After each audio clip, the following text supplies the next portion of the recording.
আসে। যখন তিনি দেখলেন হাওয়া আলাইহিসসালাম তার সম্মুখে, তখন হাওয়া আলাইহিসসালামকে আল্লাহ রাব্বুল আলামিন জান্নাতের ৬০ প্রকারের রত্ন দ্বারা আল্লাহ তাকে সুসজ্জিত করে রেখেছিলেন। বলেন সুবহানাল্লাহ। কত প্রকারের?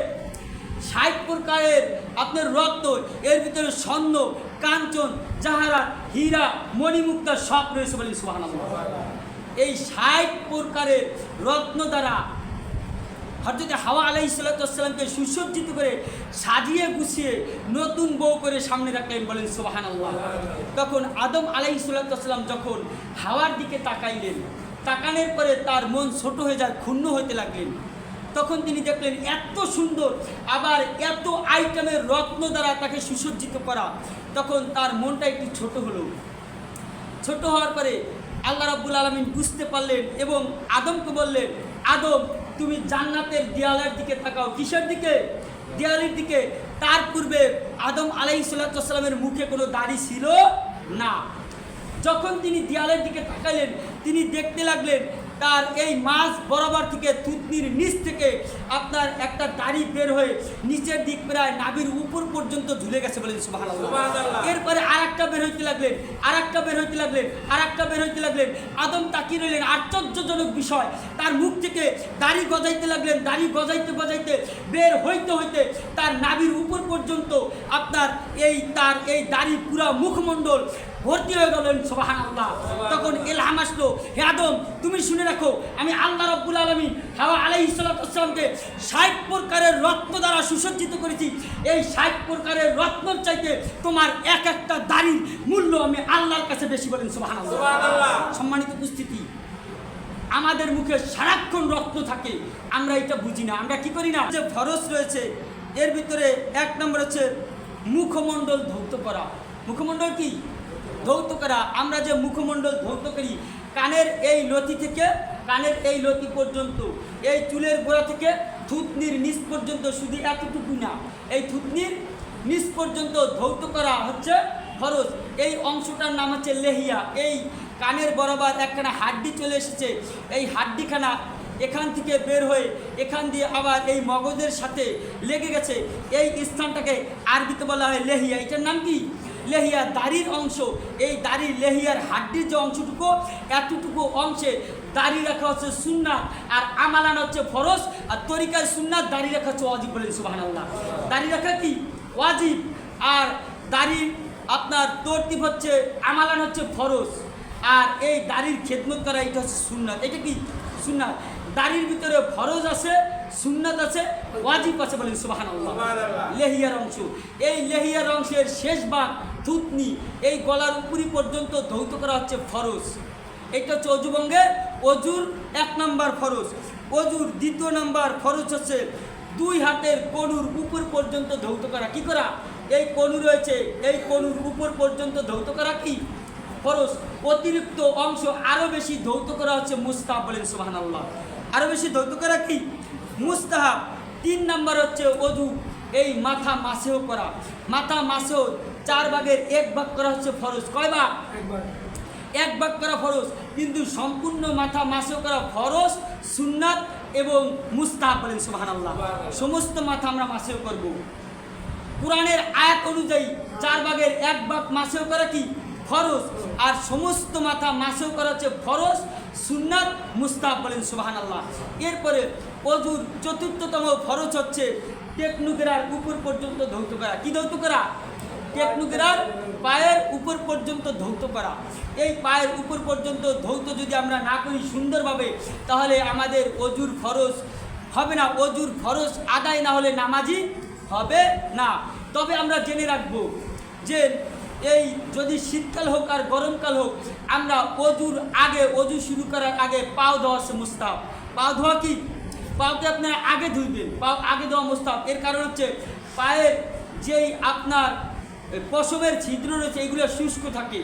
বেশিরভাগ আপনি শীতের দিনে খেয়াল করবেন, পাও ভিজাইলে দেখবেন পাও আর ভেজে নাই, ফোটা ফোটা রয়ে গেছে, শুকনা রয়ে গেছে। তাহলে ওই অবস্থায় নামাজ পড়লে নামাজ হবে না। এর জন্য অজুর আগে পাও দিবেন, এর পরবর্তীতে আপনি অজু করবেন। অজুর আরেকটা কঠিন মাসালা, এই মাসালাটা হচ্ছে অজু করা অবস্থায় অজু করলে গুনাহ হয়। কি হয়? একটা মাসালা। দ্বিতীয়তম অজুর আরেকটা মাসালা হচ্ছে অজু করা অবস্থায় অজু করলে আল্লাহ খুশি 10 নেকি দান করে, বলেন সুবহানাল্লাহ। এই দুইটা মাসালার ভিতরে আপনার খটকা পেঁয়াজ আছে কিনা। এখন আমাদের এই পেঁয়াজ খুলতে হবে, আমাদের জানতে হবে কোন পরিস্থিতিতে অজু করলে গুনাহ হয় আর কোন পরিস্থিতিতে অজু অবস্থা অজু করলে আল্লাহ খুশি হয়ে 10 নেকি দান করে, বলেন সুবহানাল্লাহ। এর প্রথম পরিস্থিতি হচ্ছে আপনি অজু করবেন, অজু করার পরে যদি আপনি কোনো ইবাদত না করেন, মানে কোনো আমল করেন নাই, অজুর পরে আপনি আলহামদুলিল্লাহ বলেন নাই, শুধু অজু করছেন, কোনো আমলই করেন নাই, এই অজুর আলামাত, অজুর খাসিয়াত, অজুর হক হচ্ছে আপনি অজু করে কিছু আমল করেন। কি করেন? আমল করেন। আপনি আমল করেন নাই, এই অবস্থায় অজু করলে গুনাহ হইবে। কি হইবে? গুনাহ হবে। আর যদি আপনি আমল করেন, অজু করছেন, এরপরে আপনি কিছু আমল করেছেন, আল্লাহকে একবার ডাক দিচ্ছেন আল্লাহু আকবার, আপনার আমল হয়ে গেছে। এই আমল হওয়ার পরে আপনি যদি আবার অজু করেন, আল্লাহ খুশি হয় অজু থাকা অবস্থায় অজু করলে আল্লাহ খুশি আপনাকে 10 নেকি দান করবে, বলেন সুবহানাল্লাহ। সম্মানিত উপস্থিতি, এই অজুর একটা সানে নজুল আছে। কি আছে?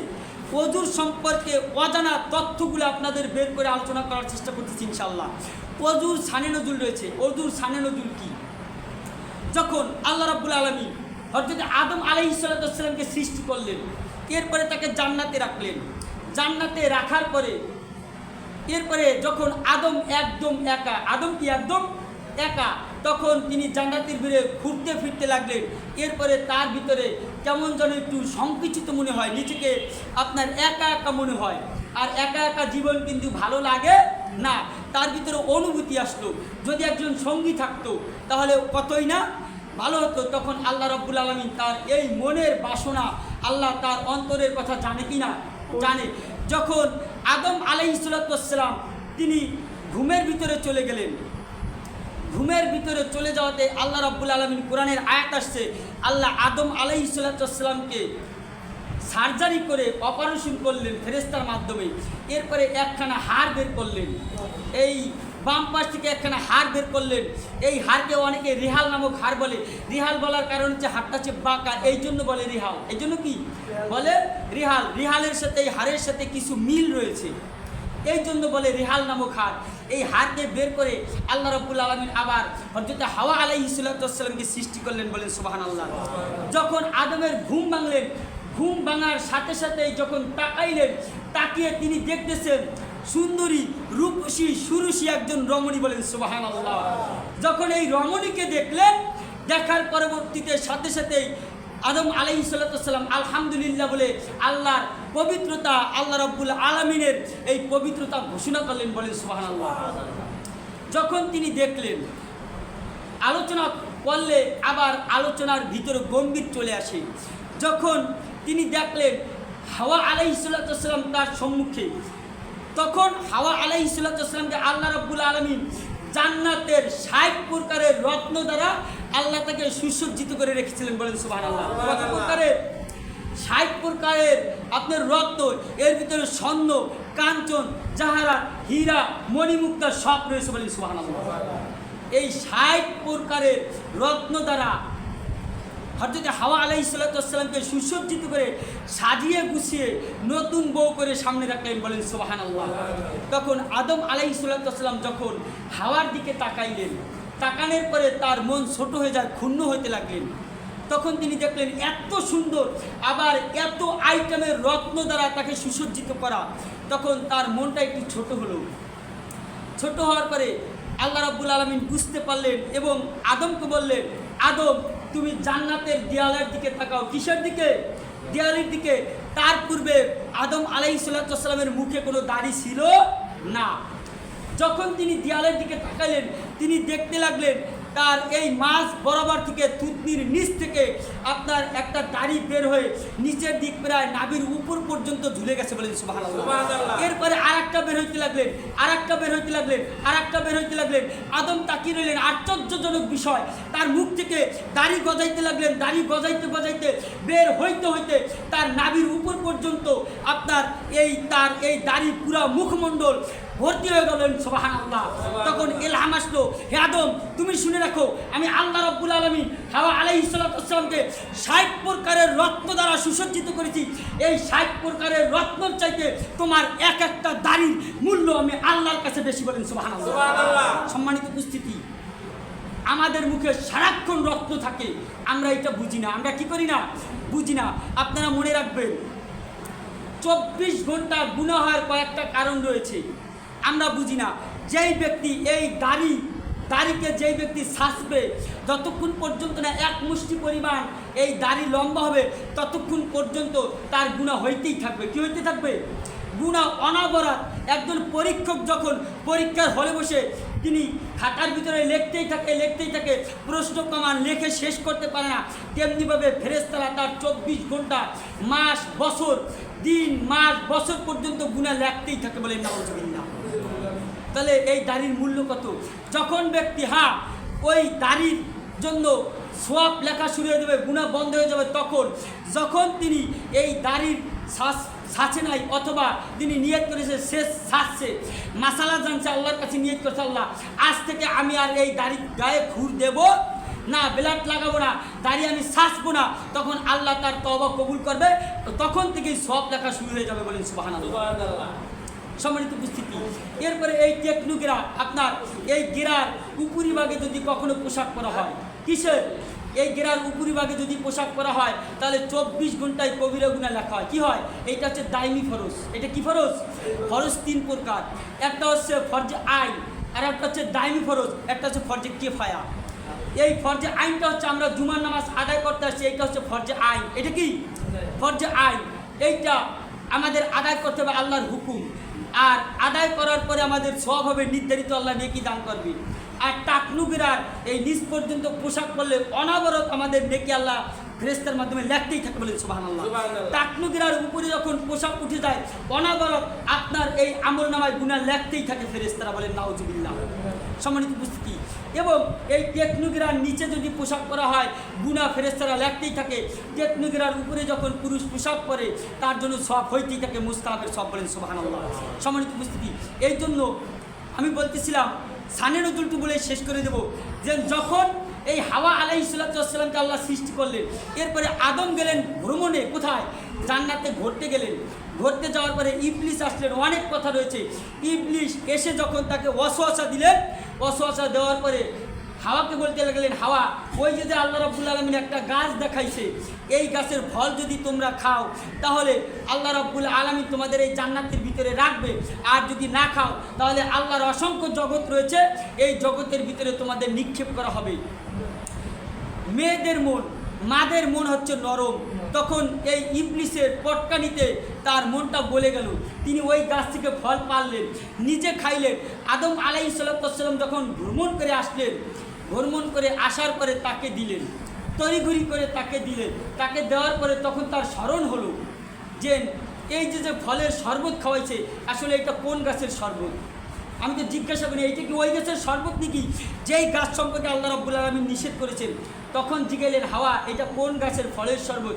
তখন বলতে লাগলেন, ওই গাছের ফলের শরবত, এইটা আমাকে একজন দরবেশ বুজুর্গ ব্যক্তি বলেছেন। তখন সাথে সাথেই তিনি কি করলেন?